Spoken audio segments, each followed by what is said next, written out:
can we acknowledge that our feelings are monitoring our thoughts?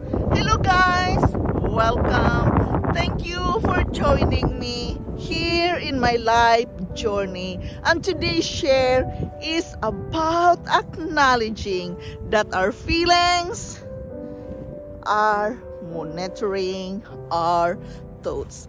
This is really quite difficult, guys, because it needs attention, it needs awareness. What we want to do with our life, we must be aware what is our thoughts every day. And yes, we must acknowledge this. This is very important because we must plan our day by day schedule, our wishes, our desires, our family and children, and everything is involved, the whole situation. Guys, I am sharing this with you because I am reading it and it's quite really difficult. And yes, it's something to think of. Awareness again, that we must be aware that our feelings are monitoring our thoughts.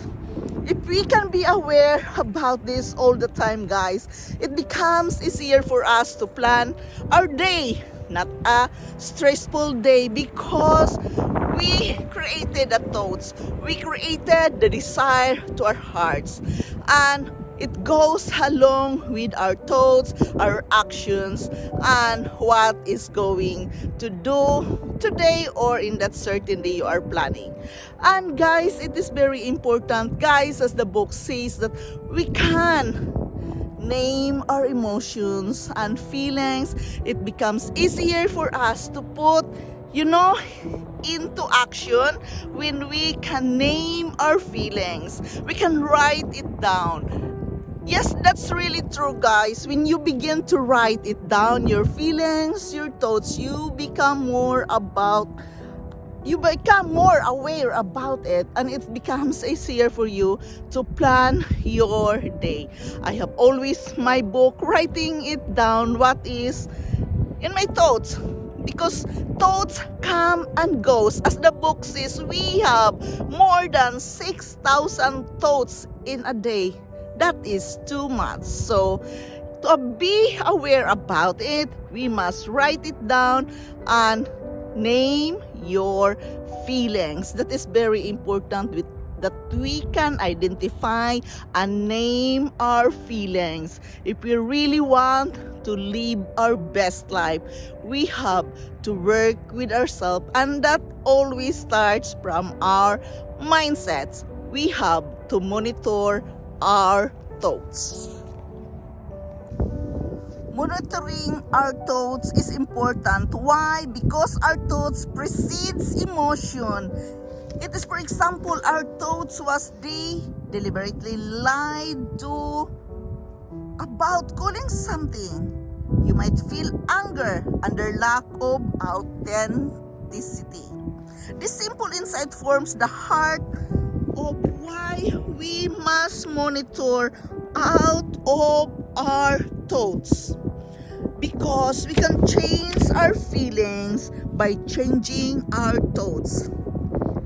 We must acknowledge our feelings by noticing and naming our feelings. We must put a name into our feelings. To start with, just notice how you feel as things happen. We must learn to track our emotions. Pick one emotion. For example, guys, like joy. Name that feelings. The joy feelings. Name that and identify it. We must learn new words for our feelings, and we can do that by writing it down. Like, for example, keeping a journal mode. We must notice feelings is an art. It's like an art, a song, and or a movies. That's the book says. To monitor our thoughts and feelings, we must, be aware about it, that we can Do it by taking a look at the impact of our emotions. Intense emotions aren't all bad. We must aim for regulation, not repression. We must learn to identify our feelings, what we really feel. Guys, all of us must learn to accept our emotions. All of them. We must keep a mood journal. Therefore, writing it down is very important. We must take a deep breath, open. We must know when to express ourselves. We must give ourselves some space. We must understand that our thoughts, feelings, and behavior are all connected in one. For example, when a situation arises and we have thoughts about the facts of that situation, those thoughts trigger our feelings, and based on those feelings, we engage in behavior, which in turn impact the situation either positively or negatively, and the cycle continues. So we must follow our thoughts through awareness. For example, awareness of thoughts meditation. Guys, to start by taking a few gentle, deep breaths daily. It gives us a space of our choosing moment, and then shift our attention to the process of thinking. We must take at least 5 minutes per day to practice observing our thoughts that come and goes. Guys, it is a part of our life. So we must, take the me time to breathe. And that 5 minutes, it's really helps you. That is, can goes like a meditation. So guys, it is very important that we can monitor our feelings and thoughts. They're all connected. We must acknowledge them and put name into it. Identify our feelings and name them one by one. How can we acknowledge that our feelings are monitoring our thoughts, guys? Really, the book says we must keep a journal mode. We have to write it down, and it is very important that we can name our feelings. Awareness, really, guys, it's really help us to have that in our life. Really make it a part of your daily plan, that you have the book, you have the notebook, you have the pen to write it down, or you can use your cell phone to write some notes there. And because it is very important that we can name our feelings. The joy, for example, we have to identify it. It really helps me, guys, to understand more about myself, to understand more about the situation, what is going on around us, because really it's not really easy. But with the clarity of mind, and we must be aware all the time, because feelings and thoughts goes hand in hand, and it's very difficult to control it when we are in anger.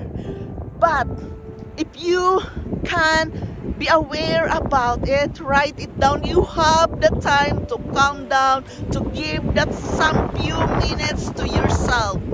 Instead of being anger, you just calm down, be in silent, and by that you can reach the right decision. By that you can understand more what is really going on in that situation, in that problem you are in that certain moment. Yes, we have to learn to monitor our feelings and our thoughts, because it is about, again, loving yourself. You must take care of yourself, right? If you can't take care of yourself, it becomes easier for you to choose something, to decide something, and it's easier for you to reach the right decision of that certain situation. when it is needed. So therefore guys, this is my share with you today. It's not really easy. It's always a work and effort when we are going to work with ourselves. Guys, I thank you all for joining me here in my life journey. I am forever grateful to each and every one of you supporting me here in my channels. This is my daily share with you of thoughts. Why? Because I am still working with myself. It's not easy when you suffer depression, anxiety. It needs more understanding of yourself. Then we must know our feelings. Why you are depressed? You must know your feelings. You must understand your feelings, and everything becomes easier if we can monitor our feelings and thoughts daily. Guys, thank you so much for listening. I love you all, and bye-bye.